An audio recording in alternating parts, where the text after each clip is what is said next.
And we are live. Okay. So greetings from Avalon here in Bali. And today we are going to be talking about what is DC. For those of you that don't know who I am Arthur Carmazzi, founder of the Directive Communication Psychology, DC Psychology. And today we are going to basically go through what it is, how it came to be, and basically how the process of creating DC and what DC is can actually help you to solve lots of problems within group dynamics. So rather than go ahead and give you some kind of boring PowerPoint kind of thing, what we're going to do is we're going to be telling a story. And within this story, of course, we will have the people that are the normal characters that we have in our other webinars. If you don't know who they are, don't worry, I will introduce you. So without further ado, we are going to start the webinar right now. And well, actually, we're going to start the story right now. And before I do that, I want to show you, I would like to show you a video that we've created about what is DC, so that you just kind of have a brief idea of the directive communication psychology and what it is, okay? Before we go into what it or how it became and all of the different factors that affected behavior in order to understand DC psychology. So are you guys ready? And if you are, just go ahead, type a little yes in the little chat box. And okay, here is the video. It's 2 minutes, so don't worry about it. And it's fun. That's the goal, right? Have a fun video that you can watch. And this is basically, since you guys are, on time, we want to reward you with some fun. Let's start the video. Oh, wait, there it is. 4,000 years ago, we had developed superior building technology. However, the way we dealt with people sometimes got in the way of greater progress. The Industrial Revolution was another of those extraordinary jumps forward in the story of civilization. But the human factor remained the same. In modern day, there has been more innovation in the past 20 years than in the entire history of the world. Communication is faster and easier than ever before, but the human factor remains the same. As we investigate the barriers to human greatness, efficiency, motivation, passion, attitude, and all-around awesomeness, we discover directive communication psychology, the new technology in human group dynamics. Different environments bring out different characteristics of who we are. When we're at work, we're different than when we are with our friends. And we're different again when we're with our families. When we go into an environment, we are affected by the people in that environment. And likewise, the moment we step in, we are also affecting the people in that environment. We are the center of our environment. The actions or inactions we take will determine whether we succeed in that environment or we deplete our success, whether we influence others to be better, to be greater, or whether we just get sucked in and start acting like everyone else. Directive communication psychology helps us to understand the how and the why we are not living up to our potential. It identifies small modifications in behavior that we can make to change our competencies, our attitudes, our passion, and affect others in our environments, our teams, and our organizations. And the results? Better communicators, better leaders, better attitudes, and happier superheroes working together to make your objectives happen.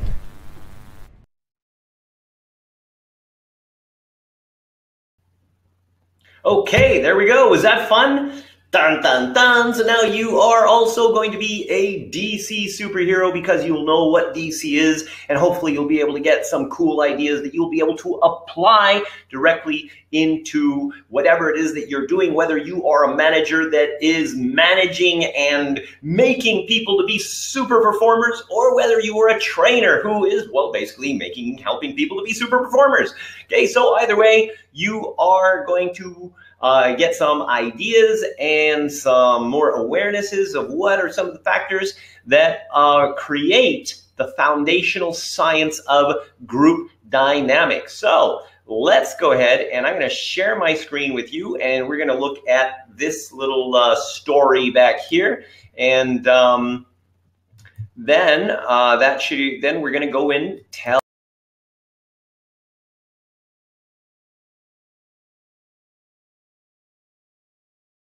And this is the foundation of our current story. And so, as we start the story, of course, we must have our characters. And for those of you that do not know our characters, okay, the monkey, he is the hero of our story. His name is Rama. And Rama is, well, he has courage. He does make mistakes, but he takes accountability for his mistakes. He's always trying to improve himself.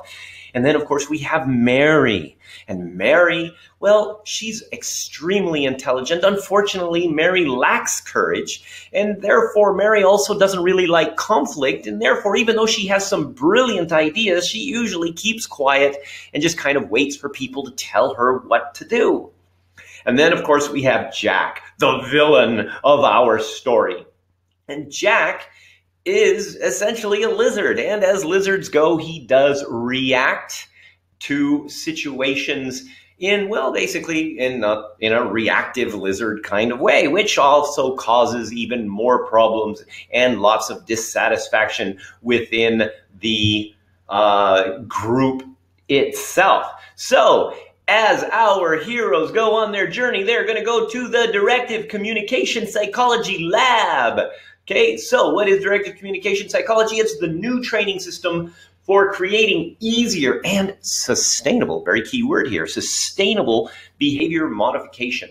So, where did all this come from? Why does directive communication exist? Well, basically, just like anything else, it started from a problem. In this particular case, it started from my problems, okay, because I had problems at work. I basically wasn't very motivated. I was underperforming, and I was, well, basically not really very happy in general. And so I wanted to solve my own problems at work. And originally I thought, well, I have to find a way to fix the people around me, and also if it's, how to fix myself. And basically, I didn't want to work very hard, so I wanted to make it easy.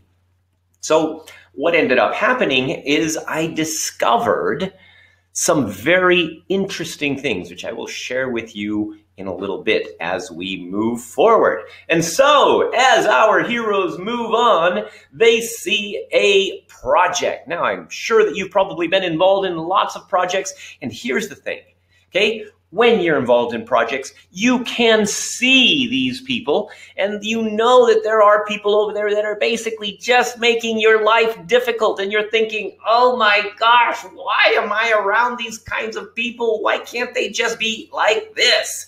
And so one of the things that I discovered, because I used to believe that. I used to say, oh my gosh, these people around me, my boss, my supervisors, okay, and some of my subordinates, I mean, it's like, what is wrong with these people? But then I discovered in the journey of creating directive communication psychology, it's not the people. Go figure. It's how the people react to the environment that they are in. See, what happens is that we have certain expectations, we have certain perceptions, we have certain perspectives of how things should be. And depending on the environment, that's going to shape and either exaggerate or diminish certain expectations. And based on the environment, that is going to basically make people act and react to each other in different ways. Now, in order to prove this, I'm going to show you a little diagram in a moment, okay? But I just want you to think about, there are other environments that are actually really good, where people are really working together, making things happen, and just everything works. And what's the difference between the ones where you go into these environments and you're just like, wow, I'm just a better person here, compared to the ones where it's like, oh my gosh, I wish I was somewhere in the Bahamas drinking a Mai Tai or something, okay? And not here, okay? So as our heroes move forward, after observing all of these different things, we go to the science of environment. Okay, now, this is fundamentally the core center of directive communication psychology. And the idea here is that most of you will have friends. And I don't mean friends on Facebook. I mean like real friends that you actually hang out with and do stuff with. Okay? So when you go into your group of friends, you are going to affect that group of friends. But at the same time, that group of friends is also going to be affecting you, right? So here's the thing. Different groups of friends have different effects on you. They bring out different facets of who you are. For example, when you're at work, your behavior, what is brought out in you is oftentimes different than what happens with your friends. And when you have time with your family, different factors of who you are come out when you're with your family than they do with your friends or with your group of workmates. And of course, you've got the different kinds of friends, and each different group brings out different facets of who you are. But there is still one thing. For example, if you have at any time had a job, more than one job, you will probably notice that some of the same problems, regardless of what they were, okay, regardless of what job you had, regardless of what country you're in, there were some problems that were consistent in every single job, okay? So I'd like you to write down, what is the common denominator? What is the common denominator? Just write it down here in the chat box. What do you believe is the common denominator of some of the similar problems that are consistent in every single job that you've ever had? Okay, now remember, okay, that it's not all the same problems, but some problems just seem to be happening over and over and over again. So just write down in the chat box, what do you believe are some of these particular issues? Okay? All right, okay. Good, good, good. Okay, so let's look at what we think it is. Basically, here it is. It's you. Okay, why? Because no matter where you go, there you are.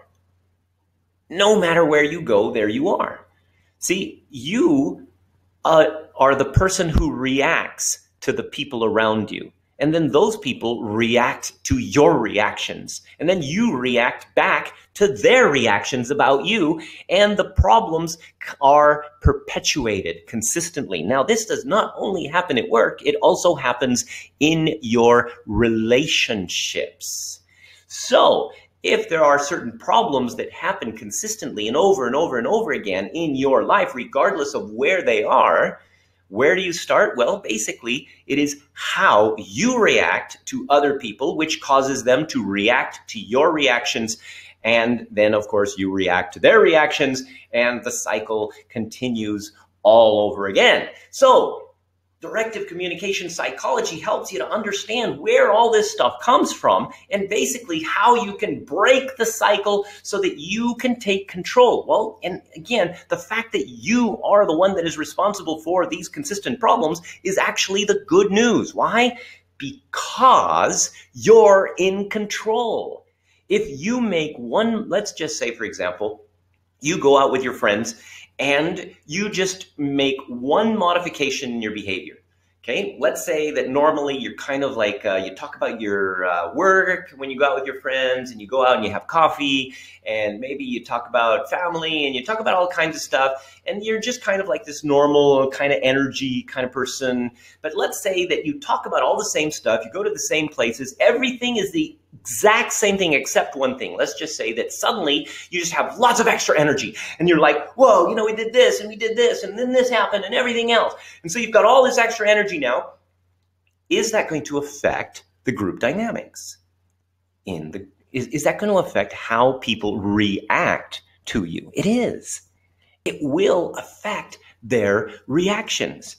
And because it is affecting their reactions, that also is feeding your energy and or the same thing, the little modification that you're making. So the trick is understanding what modifications that you can make, small modifications in behavior that can make big modifications in group dynamics. And that's what directive communication is about. So our heroes move on to the directive communication labs. And there, of course, they meet Dr. Ape. And Dr. Ape is going to basically teach them about how directive communication was started. So the first thing you have to figure out is, how are basically people affected by their environment? If we know that that group dynamics is a product of environment, what are the factors that affect people by environment? So different processes of approaching things is one. Okay? Unaligned values, like, oh, well, you know, this is my values and these are my values. So for example, even on a cultural perspective, okay, like, you know, if you're in Germany, well, you know, the truth is very specific to a very factual idea of what it is. And of course, in Italy, the truth is, well, negotiable, right? So, you know, you've also got different levels of confidence, okay? You have unfulfilled expectations, and also where those expectations come from, okay? You react, okay, which is basically Jack's thing, okay, the lizard. And then, of course, there's conflict. Where does the conflict come from? Well, conflict comes from a lot of these different factors that we've just mentioned. Also, we are affected by peer pressure. Now, peer pressure is an interesting thing because it's something that you can create. You can be the person creating the peer pressure, or you can be affected by peer pressure, doing things that are against your own values to a certain degree, or at least to what you're against your potential better judgment, and you're not even doing it consciously. And then, of course, there's the concept of fear. And fear is this whole other thing that we will get into briefly in another slide. But the whole thing about the potential to change or to understand or to take control of how we are affected is because we are unaware. And if we become aware, well, that is going to change things. So let's look at what are the things that, you know, we can change. How can we change? So if we know that unawareness is the foundation of most of our problems, well, let's see how we can create awareness. So emotional turmoil can change somebody, right? Some bad thing happens and suddenly your entire perspective of how things should be or how you should be changes. Emotional connection. You know, there's like somebody that is just making you absolutely crazy. Your heart is like butterflies, and you will do whatever they want in order to please them. And sometimes that means being a better person. You notice how sometimes being with the right person, they just bring out the best of who you are. Not that you're changing for them, you're just being the better part of who you are. And of course, the application of success. So when you start to be successful, well, that also affects you. Okay, because you tend to focus on things that you're already successful at. Okay, then of course we've got peer pressure. Once again, positive peer pressure can support your positive change. Okay, self-realization. You go, oh my gosh, I didn't realize that I was doing that. And I'll share a story really quick. In fact, here, let me just quickly unshare the screen so that I can share.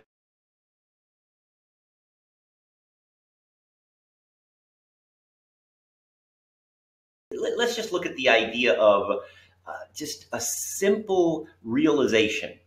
I used to I used to live in Korea, and one of the things that happened is that, I would go down into the subways, and in the subways, people are just pushing you and hitting you and everything, and they don't even say, excuse me. And here's the thing, my mom told me that I should always be polite. And so, well, I thought, gosh, these people are so rude. Well, I just couldn't handle that because it was so against my values, my perspective of what was right. So what happened was that it would just stress me out. Even before I would even go down into the subways, I would already be stressed out.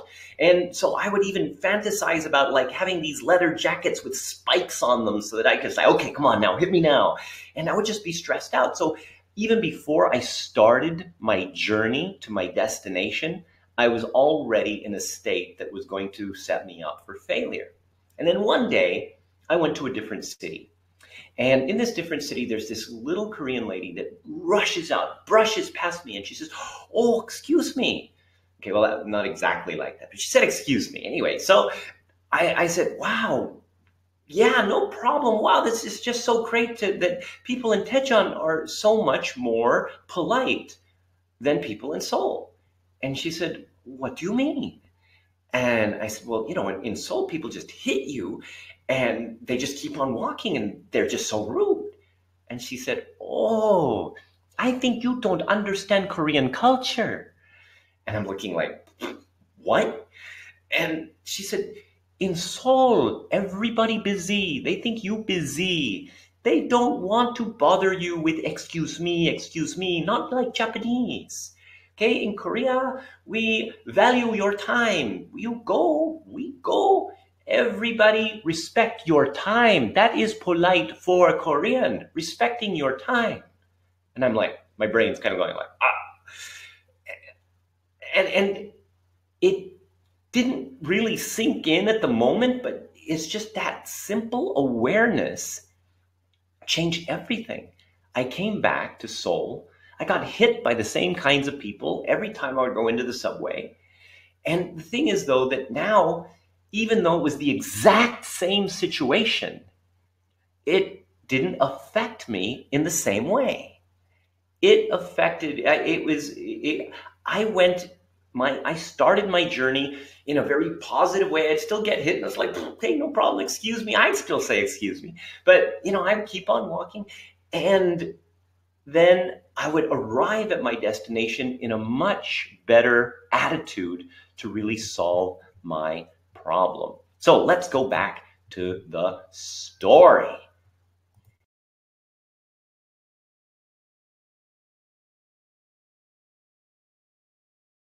We just talked about the self-realization. Also, we're looking about purpose. And okay, purpose, suddenly you find this purpose, like, man, I got to make it happen. Okay, and then practice, actually doing things over and over again, reflection, just kind of sitting down, meditation, okay, experience, and of course, failure. Failure is a major way to develop change. And of course, that all goes back to the essence of awareness and what that basically means to finding out what's happening in your life and what all these things are going, what are all the things that are really affecting your success and who you want to be. And of course, finally though, for directive communication, we have to figure out, well, okay, we know what causes the problems, we know how people change, but how do we actually get people to change? So we created DC delivery processes that were very specific to a lot of psychological processes that I had also studied.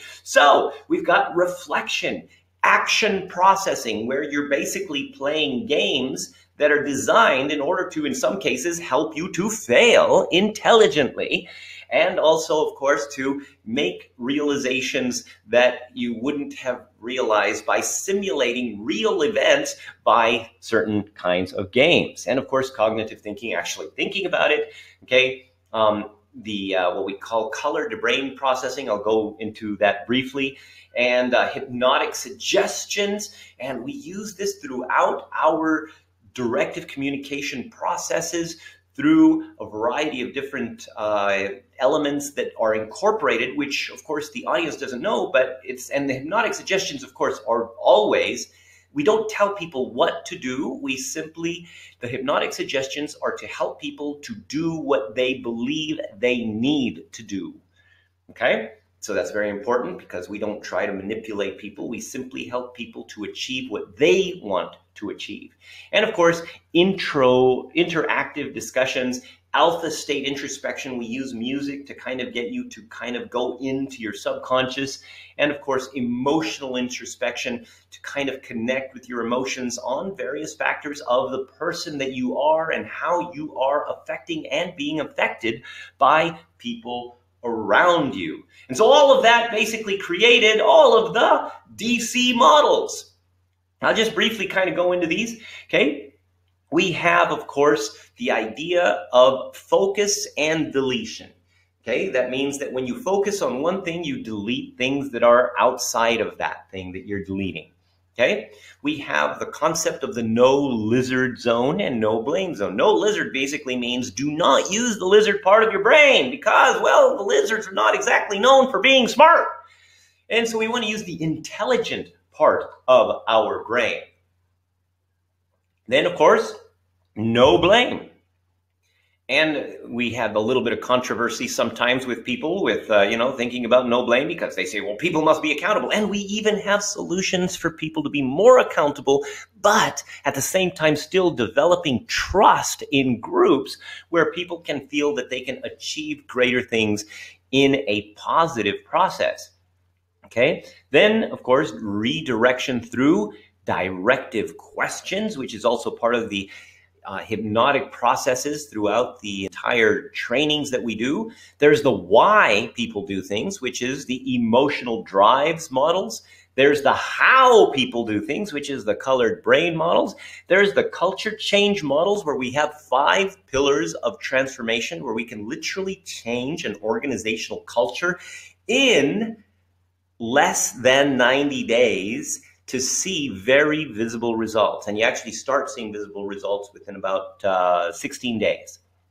And then, of course, there's the who, by really understanding your identity, not just your identity of who you are, but who you are in different groups and how you can basically take control of the groups so that the group can actually help you to be more of who you want to be.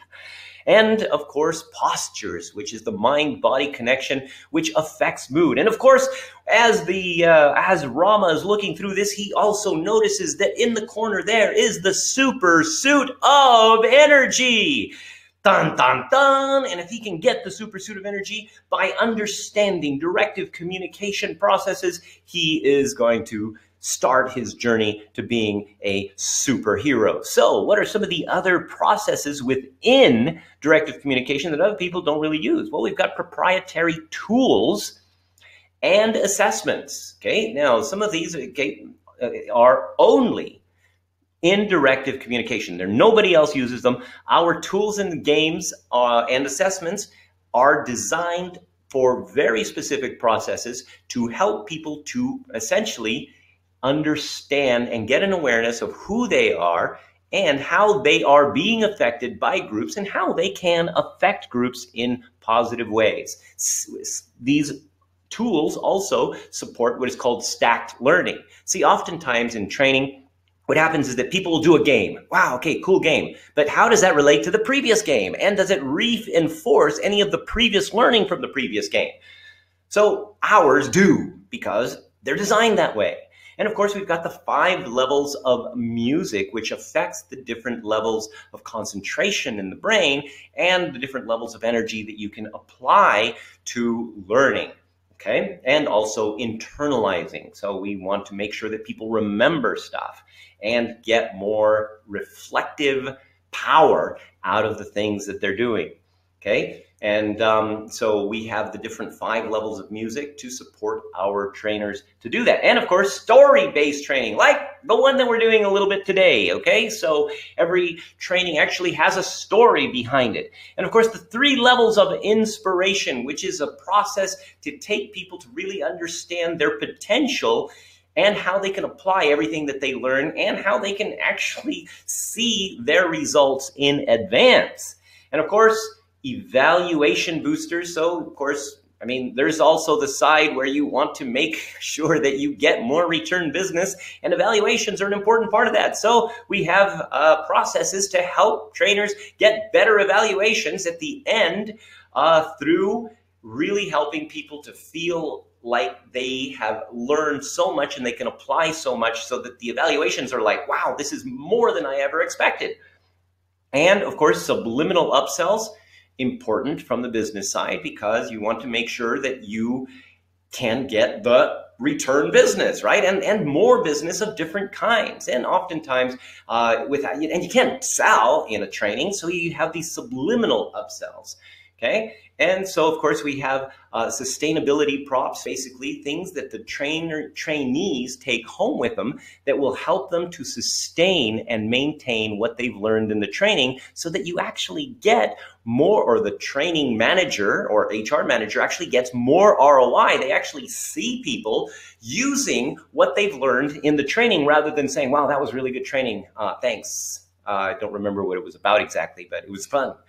And of course, the emotive story structure, where we go through different stories that are structured very specifically in order to create an event within a person's mind to kind of connect to it and create some potential change. And of course, finally, subjective challenge association, where you basically now can see your potential in the future from only your perspective. How does it relate to you?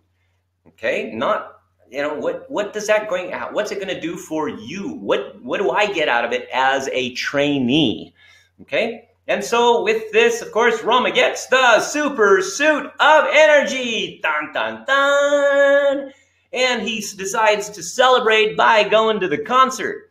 And in the concert, he sees a group of people playing on the stage. And of course, you notice that how, like, all these different bands, they have different people that are kind of doing different stuff. Well, this is no different. And he notices that the name of the band is called Clarity. Now, I know that a lot of you have probably heard of colored brain, but I'm just going to briefly go through what colored brain is. This is one of the most important models in the directive communication arsenal.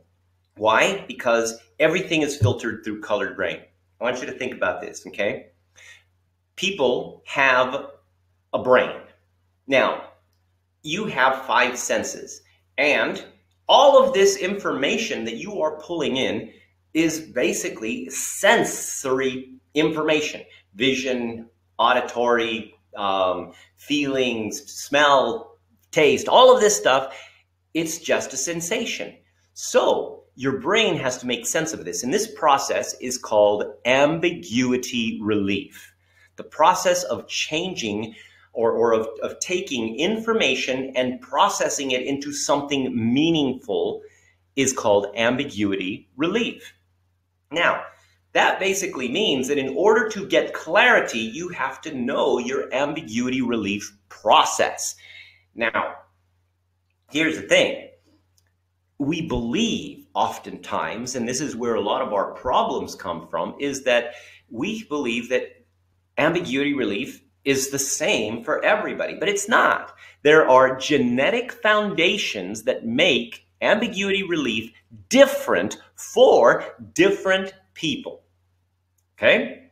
So let me just kind of go through briefly what are the different processes, okay, which we have compiled into the colored brain model of understanding ambiguity relief and how we can use this in order to basically achieve better environments. Why? Because once you understand colored brain in depth, then you will understand how to literally set people up for success, because oftentimes you're accidentally setting them up for failure.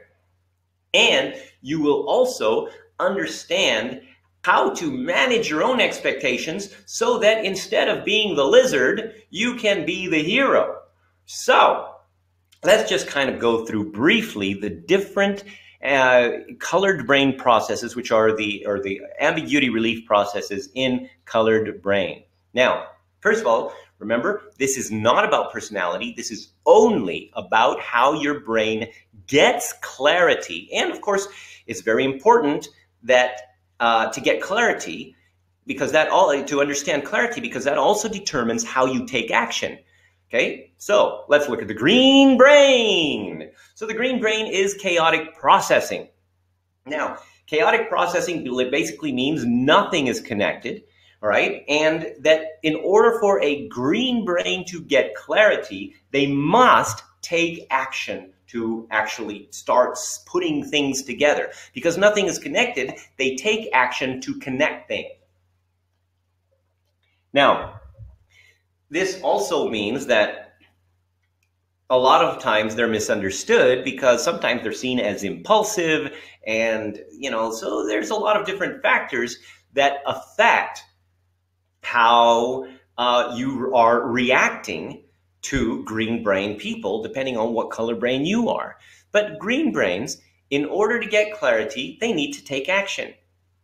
Now, if you are constantly taking action to get clarity, it also means that in general, green brains will make more mistakes than other brain colors. But here's the thing. Green brains also recover faster from their mistakes than any other brain colors. In fact, sometimes so fast that nobody even knows that they've made a mistake. And sometimes, because of the mistake, they actually find better solutions in the process. So there's a little bit of a pro and con here. Now there's a whole bunch of different stuff. There's speed of processing, and there's the whole genetics, and there's a big whole section on what the green brain is. But because we're limited to time, we're just going to move forward to the purple brain. Now the purple brain, everything is connected. And because everything is already connected, that means that the purple brain is literally taking every little bit of information that they can, and they're putting it into this kind of network or this web of content. This is called relational processing. So everything is related to everything else. So now you have this brain process where the more details you have, the more information you have, the more clear that things become. And so then once you have all of this information, it becomes very easy to see different options. And so the purple brain gets massive amounts of information, so in order to identify multiple options, and then they kind of analyze the options to choose the best one. So they get clarity through massive amounts of information, but generally don't feel comfortable taking action until they have identified the right option. Now, let's just quickly look at potential conflict or potential misunderstanding between just the green and the purple. The green needs to take action before they get clarity, and they're not really good with details, while the purple needs the details and doesn't take action until they already have the clarity and the options. Now, is there a possibility that these two different colored brains can have some conflict and can basically create different problems for each other and affect each other's performance and even self-esteem within a group? Absolutely. So let's move on to the next one. The red brain. Now, this is linear processing. So linear processing, you need to basically get the foundational structure. You understand what the structure is super important in order to get clarity. So once you have, a fundamental structure, you can basically analyze it and put it into blocks, and then you get basically bigger blocks. And the idea, though, is that everything is structured. So once you have a foundational structure, you don't need lots of information. You need just enough information to identify and understand a process, a linear process, a logical process of how things fit together okay, and cross-reference them until you essentially have an outline of what all this is, and then you understand it clearly simply because of the structured cross-reference analysis of the facts, of the important facts, and putting it all into a logical structure. So that's how the red brain gets clarity. Now, where the purple brain needs lots of details, the red brain doesn't want the details because then it's information overload, and then they've got too much information to deal with, and it's really not fun for them. So again, potential conflict. Then we have the blue brain. Now, with the blue brain, everything is also connected. But unlike the purple brain, where everything is connected through information, with the blue brain, it's kind of connected through this sensitivity of people, the surroundings, time, space. I mean, everything literally is all connected. And you know, the idea is that if you are walking around, you may notice certain things that you're focusing on, but your subconscious notices everything else. And this is called intuitive processing because your intuition is essentially access to your subconscious experience. It's not like some magic thing, okay? Intuition is not magic. It is like a real thing that comes from your subconscious actual experience. So that is the blue brain process. They're kind of connecting everything through and getting clarity through kind of this reflection and feeling and accessing stuff from before, and emotions and experience, and everything is all connected. So it's so blue brains are a little bit you don't want to say emotional because they're not emotional. They can be just like any other brain color, but the thing is that it is based on a feeling or intuition. That's how they get clarity, which of course, when you're dealing with the logic of a red brain, the red brains just totally don't get it. And of course the blue brains say, oh my gosh, you just don't, understand anything because, that just feels right. And then of course you have more conflict. So all of these different colored brains can, if you understand them, support super awesome teamwork. Why? Because they can leverage on each other. So I want you to just think about this for a moment. I want you to, I'm not going to ask you to do this exercise now, but I want you to write this down. Okay. I want you to write down, okay, what you would do what steps you would take if you needed to build a house on the moon. What steps would you take if you needed to build a house on the moon? Now, if you write down, let's just say 5 steps, just bring it down to 5 steps. Okay, if you write down 5 things that you would do to build a house on the moon, and you look at those 5 things, that's going to give you an idea of what color your brain is. Why? Well, probably because you've never really built a house on the moon. So this is not something that you're going to be writing down from experience. This is going to be something that you're going to be writing down from your internal process of guessing what you should do, which is going to help you to identify the foundational genetic process of how you interpret information and things.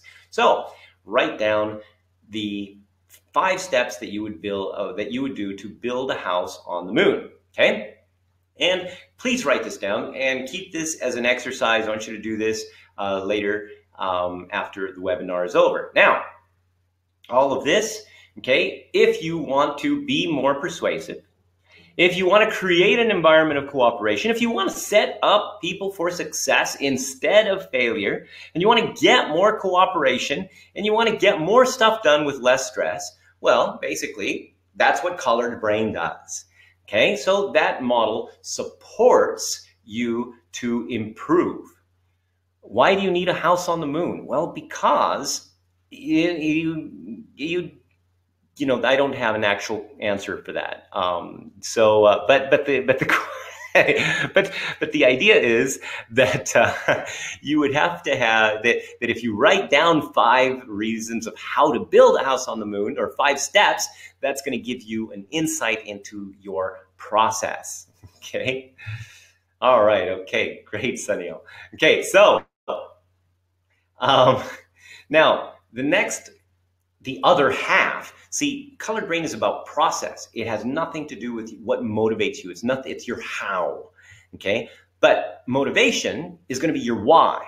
Now, Anthony Robbins came up with this thing called the 6 human needs, which are absolutely brilliant. And looking at that, I found a lot of merit in it. And we looked at it a little bit further, and we found that there were, well, basically 2 other factors that were very important. And so we came up with the 8 emotional drives.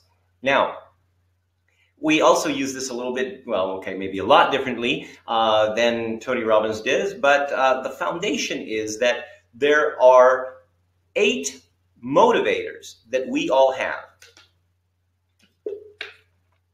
And these 8 motivators fundamentally are the things that are going to determine what we do. Okay, so these are our why. Now, these 8 motivators will support you to be either really adventurous, or maybe very security oriented, or maybe, could be like, for example, a need for achievement. So all of these things are affected by your 8 emotional drivers. Now, each person usually has between 2 to 4 primary drivers. And these primary drivers are the things that drive you the most, but they do change through time. Unlike colored brain, which doesn't change, your motivators, your primary or your emotional drive ranking does change. And you can even change it on your own. So by understanding the motivators, for example, let's say you have an emotional drive for achievement plus an emotional drive for significance and recognition. Okay? Those 2 combined basically create an ambitious person. Now, if you also add a need for security and control in that, then you might have somebody that's more or less knows everything, and they want to show off that they know everything, and they want to make sure that you do things their way. And of course, if they have excellence on that, then, well, you also have a potential for somebody that is going to be very difficult to please. Now, on the other hand, if you still have that same achievement and recognition, but maybe they have love and belonging, where they actually, want to be around people, they want to support people. Okay, now you're going to have somebody that at least is going to try to work with people. And if you add maybe, say, for example, growth, okay, that person is going to listen to people and is going to incorporate people's ideas. So ambition can be 2 primary motivators, but the other emotional drives that you connect to it are going to determine the ability to use your ambition in a positive way to actually get stuff done. So what does all this mean? Well, let's just look at, you combine colored brain and you combine emotional drive, and then what you get is predictive psychology, which basically means that you can literally predict how a team is going to do. And if you put one person into a team, you'll be able to identify if they're going to really improve that team. Like, for example, in some cases, you've probably noticed that you've got a really great high-performing team, and you bring on this other guy who's a super high performer from a different division, and you put them all together, and then the entire team underperforms. Or sometimes you have a medium-performing team, and you bring in another medium performer, and suddenly you have a super high-performing team. Why? Because of the different combinations of colored brain and emotional drives literally create predictable outcomes when you put them in groups. And there's another seminar or another webinar that I did on that, and I might do another one again on that. But Anyway, that is also very deeply explained in my new book, The Architects of Extraordinary Team Culture, 5 Secrets Hidden in the Great Pyramids. Okay, so you can predict basically the team dynamics, boss dynamics, and even relationship dynamics. How are you going to work together with a person, or even marry a person for that matter?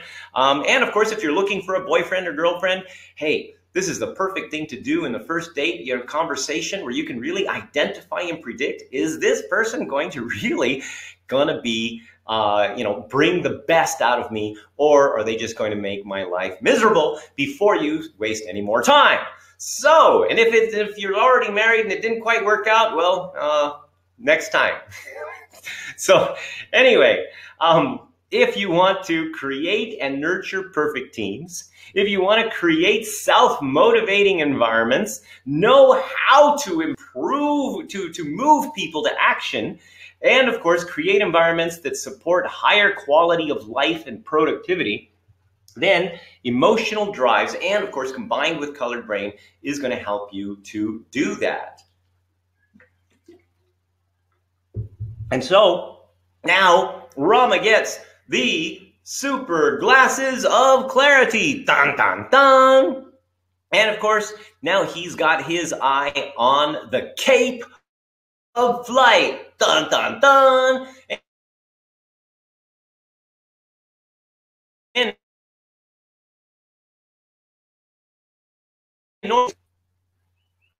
what makes you fly? What makes you cry?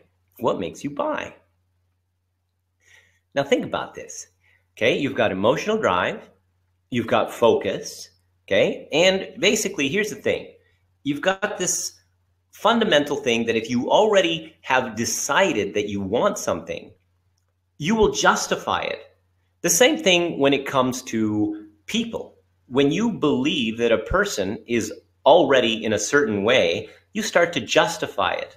Now, this can be good or it can be bad. You see somebody, oh my gosh, this person's an idiot, and suddenly, well, they go, your brain is starting to look for all the reasons why they're an idiot. Okay. On the other hand, you say, oh my gosh, this person is amazing. They make you fly, you know, and you start noticing everything why they're amazing. And sometimes you, of course, delete the things that are maybe not so amazing.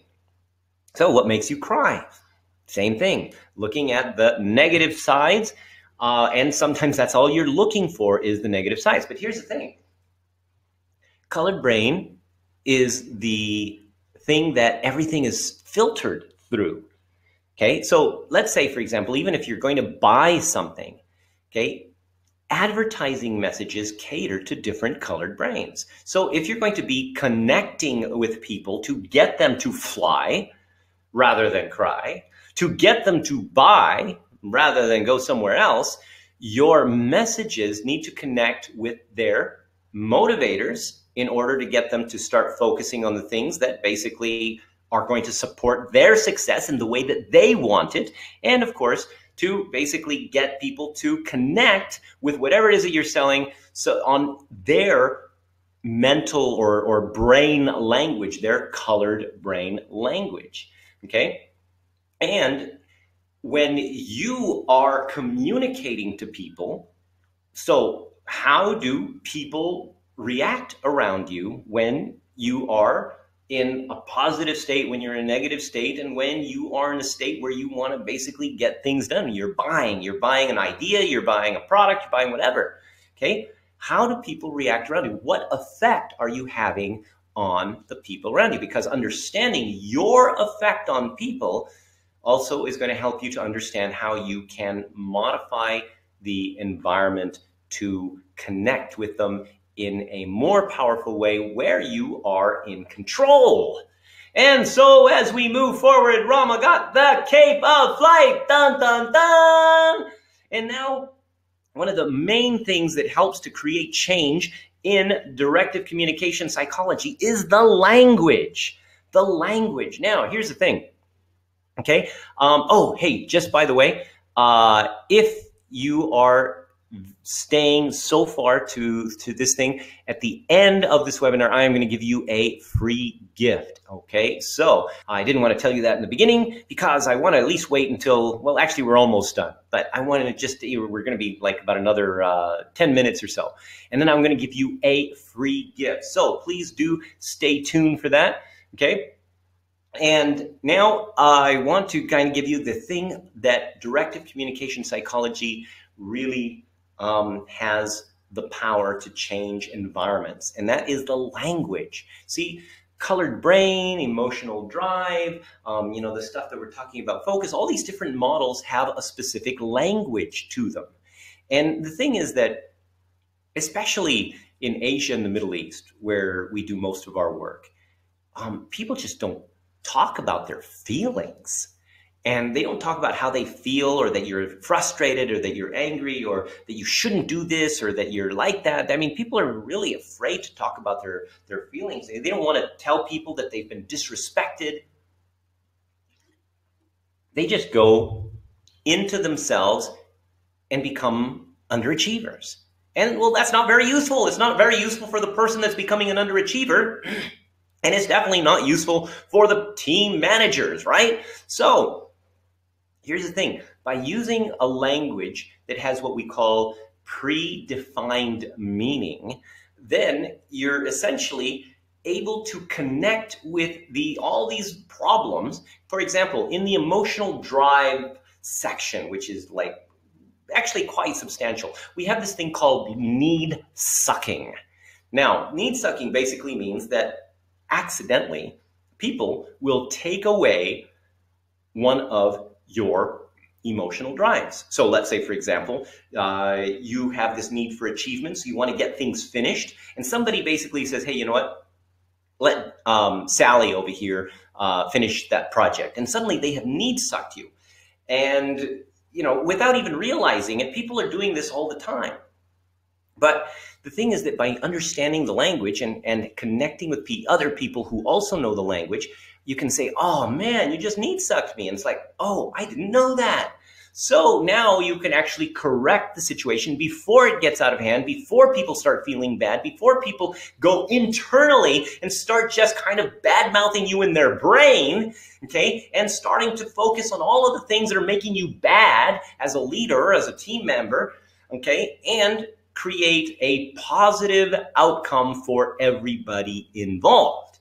So, the language is a super key factor that connects learning and objectives and action, and basically gets people to understand each other at levels that they have never been able to before, because you've got this predefined communication. So, now, as our heroes move forward, let me just kind of give you a little bit of a study that we did in 2014. And this is basically how brain psychology affects, or awareness of brain psychology affects you. So let's just kind of look at influences, you know, the different influences that you have. Okay, so first of all, you've got genetic influences, okay, brain genetics, and you've got the environmental influences. Now, the brain genetics, things like colored brain, for example, things that you can't change. And then there's the environmental influences that are, well, like your friends, like your school, like your parents, the culture that you exist in, work, media, of course, big influence, and everybody else.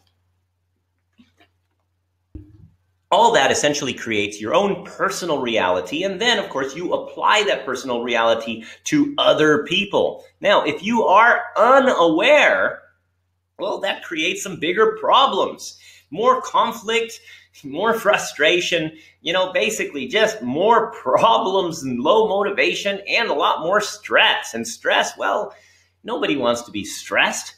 So you become an underperformer, but even worse, you have negative effects on others and the environment. So you are negatively affecting the environment. You become one of those energy suckers that people don't want to be around. Okay? Now, on the other hand, people who were aware, and this was basically 70 different companies that we worked with, and these people, okay, of course, we had trained many of them, and people that basically had understood the encoded assumptions, which is one of our models, okay, understood colored brain and how the colored glasses affects your perception, the psychology of self and focus, and of course, understanding the environmental awarenesses like your values, cultural compliance, and emotional drive. These are factors affected by the environment. And of course, there's the genetics. Optimism. Yes, optimism is genetic. So if you find somebody that's saying the world will probably end tomorrow, it's not their fault. It's P300 is an enzyme that basically is responsible for optimism. And if you don't produce a lot of it, well, you're basically feeling the impending doom every single day. So, colored brain, of course, genetic, how your brain's ambiguity relief processes, and risk adversity, which is partially genetic as well as partially environmental. So take all this stuff and you get the higher awareness. How are you in groups? Okay. And what's your core identity? I mean, what is who's the real, at your deepest core, who do you really want to be? And we have this whole process that takes about an hour and a half to get people to really understand who they are at their best and what their real core identity is that they've strayed from because of stuff that's happened to them in their life. And of course, when you understand all of this and you apply this with other people, now rather than reacting to other people, reacting to the environment, being Jack, you are now being the hero and applying strategy, which allows you to basically have less frustration and less conflict, and basically be more motivated by yourself, as well as have more self-influence, well, basically discipline. You're going to be more productive, have less stress, higher motivation, and of course, you're going to be happier, and you're going to be a change leader, which also means you have a positive effect on other people and the environment. So, all of that basically relates to your ability to create awesome teamwork. Now, oftentimes, this is what you see. Okay, you get people who basically just don't want, it's not my job. This is not in my job description. What are you doing? I thought you were supposed to do this. Or you can have a common goal with the groups that you're in, and people are really aligned because they understand how to affect the environment they're in through directive communication psychology. And essentially, this is how you can use directive communication psychology. So, directive communication psychology as a core methodology. This means now you can get other people to basically beat the lizard within.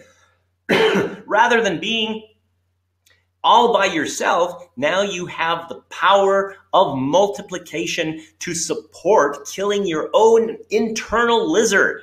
And of course, what that means, if you want to really consolidate your people development, leverage on core learning. This basically means if you learn just directive communication psychology just by itself, and then you could apply it to all sorts of other things. You could apply it to, okay, cross-function, cross-department insights, okay? Like you could say, oh, okay, well, if I understand directive communication psychology, I can go ahead and I can do leadership, but I don't have to do another course on leadership. I can do a one-day program that takes elements of directive communication psychology, apply it to leadership, and now instead of wasting more time on another day out of training, now I actually get to reinforce the learning that I have.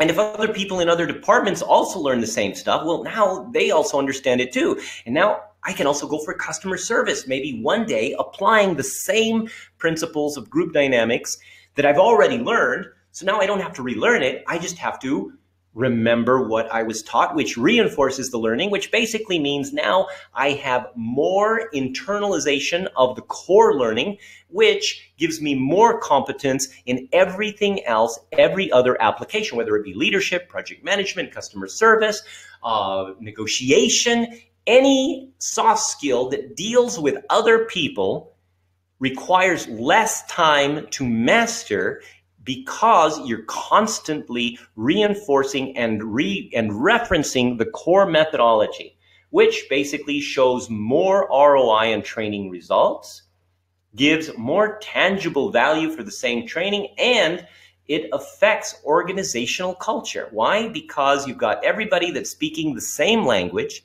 so they connect better. You've got better, more applied psychology that you're using on a daily basis for practical things like whatever it is that you're doing in your job, whether it be leadership or whether it be sales. And other people, whether it's your supervisor or your subordinates, also versed in the same core methodology, have the same ability to use the language in order to create better environments and support learning. And all of this stuff basically goes back to the different facets of directive communication. So anyway, we've got a couple of different certifications that you get with, that we have in directive communication. So we've got practitioner certifications, we've got trainer certifications, we've got gamification certifications, people development certifications, and of course, our super high level culture change certification. And all of these are accredited by the American Institute of Business Psychology, and all of our directive communication trainers can also give a certificate in leadership psychology if you do some stuff, which basically I'm not going to go through here, but there's a whole bunch more stuff on the website, or you can just email me if you have any questions on that. Okay, so I promised you that I was going to give you something if you stay to the end. So if you are here right now, we know, and you are going to get the Colored Brain Communication Field Manual. But wait, there's more. So we're going to give you for free the Colored Brain Communication Field Manual, the book. And on top of that, I want you to let you know that if you wanted to find out your colored brain over here, okay, we also have some other stuff here that we've got. So the colored brain normally sells for $18.95, but I wanted to give it to you for $7. $7. Now, not only am I going to give you one for $7, but I want to give you 5 for $7. So that basically means $94 worth of stuff. Okay, and you get 5. Why am I giving you 5? Because you probably have a team. Okay, so you spend $7, and now you can find out the colored brain for your entire team. But see, it's not just like an individual test. The moment that your team takes it, they're also inside of your members area, and you'll be able to see all of the different colored brains, and you can click on them and find out, oh, okay, how can I lead them better? How can I improve my relationships with them? And so it'll give you all of this advice within the system itself. So 5 colored brain communication inventories for $7. Okay, so super awesome deal. Now, while you are going ahead and looking at this offer, okay, I want you to go ahead and click on the button. It's only $7. Can't lose. I mean, you spend $7 at a Starbucks for a coffee, and here you're getting the entire potential of your team just transformed for $7. So do it. It's a no-brainer. Okay, and meanwhile, here I'm going to give you a little bit of an idea. I'm going to show you a movie. Okay, if you have any questions, go ahead, put it in the, thank you very much, okay, for all the awesome comments, appreciate that, okay, and so I would also like to show you a short video, okay, and this is a video that kind of goes through some of the stuff that we have done in DC, and anyway, it's kind of fun. So while you're going ahead, because you can watch this video, and make sure that you click on the button, because it's going to be, this offer is only for the people who attend this webinar, and after that you can't access this, so make sure you click on the button. Okay, and here's the video. It's 4 minutes long, so enjoy the video.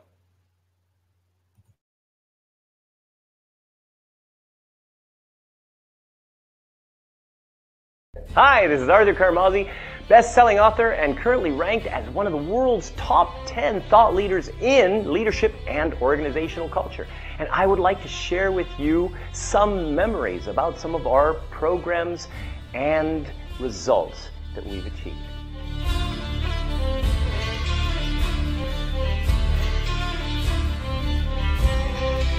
Really shows you how to influence culture and be the key influencer and the motivator to change. Arthur was absolutely amazing. I mean, his energy, his interaction with the audience, the games that we played really took the subject and drove it into our minds. So we'll leave here with so much more, and we'll apply this in our everyday life for sure. And I'm not just saying that because I'm on video, but all the best to Arthur, and I highly recommend anyone to try this course out. It's absolutely awesome.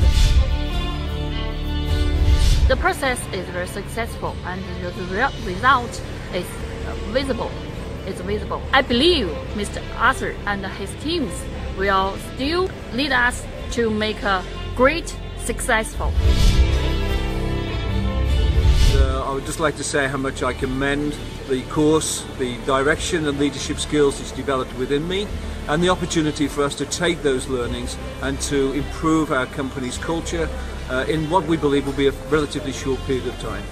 I have no hesitation whatsoever in recommending this course to any future company considering cultural change in their own organizations. I'm happy to say that Arthur has delivered a very effective lecture in what is a very complex subject.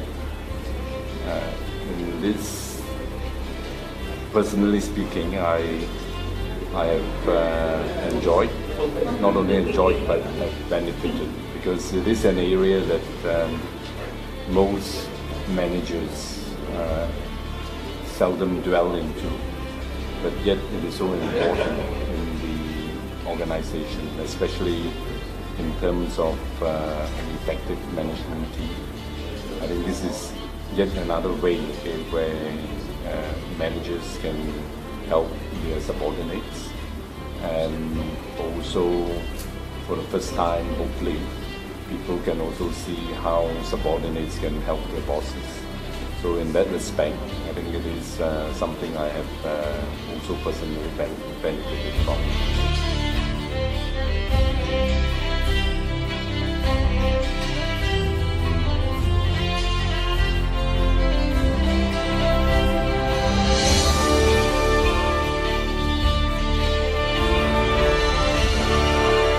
Hi guys, my name is Kish. I'm the founder and CEO of Fusion Media Group.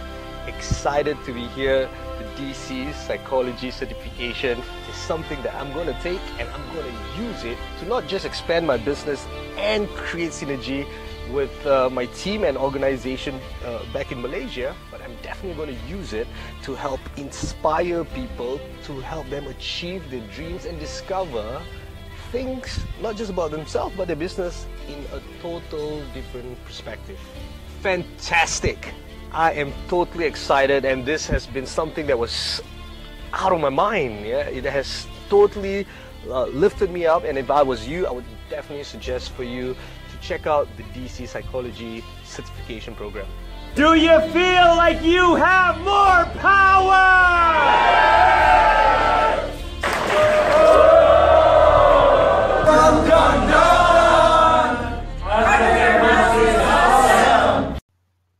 Okay, so we are done. And thank you once again for joining us on the webinar. And don't forget to make sure you get the Colored Brain super awesome offer. We're already going to be sending you the Colored Brain communication inventory. So, but you won't need it that much, because the inside of the Colored Brain system, it kind of gives you all of that stuff in bite-sized chunks when you need it for the different people that you click on. And it also, of course, is going to show you who are the people that you're going to have the most difficulties with, and who are the people who have the most difficulties with you. So make sure you get the Colored Brain communication deal. $7, less than what you spend at Starbucks. This is Arthur Carmazzi wishing you great success, and see you later. Bye. Click on the button now. Because when I click on this to make it go off, it's going to go off. Click on the button. Click on the button. I'm clicking it right now, and it's going to go off. Click on the button. It's going to go off, really. And bye.